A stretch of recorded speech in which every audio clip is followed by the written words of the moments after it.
के भन्नु अब यहाँ आएको के होइन मैले चाहिँ यो अब यो कुरा चाहिँ एकदम इन्जोय गरिरहेको छु अब यो एकदम राम्रो फ्रुटफुल भइरहेको छ मैले फर्स्ट टाइम यो एक्सपिरियन्स गरेँ never have done this and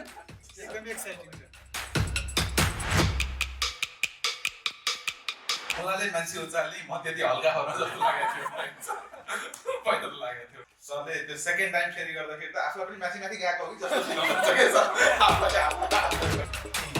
व्यक्ति मात्र छैनौँ हामी टिममा छौँ टिम बिल्डिङ कसरी गर्ने लिडरसिप त्यसै हिसाबले हिजो सरले भनेको अनुसार मैले एज अ पर्सनली बिहान आफूले केही चिज गरेर आएँ त्यसबाट मलाई पोजिटिभ फिल पनि भएको छ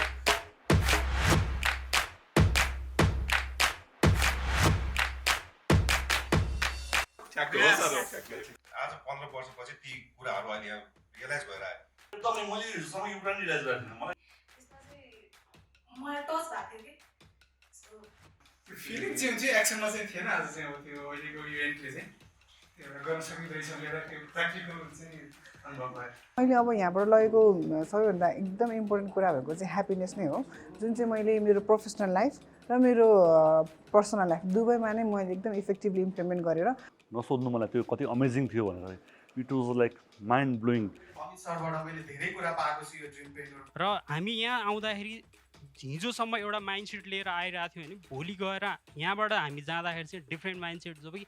एउटा बियोन्ड द बक्स सोचौँ भन्ने चाहिँ हामीले एजुकेसन भनौँ एउटा पार्ट सिकेर जाँदैछौँ र प्रोफेसनल र पर्सनल स्पेयर्समा कसरी पोजिटिभिटी आउँछ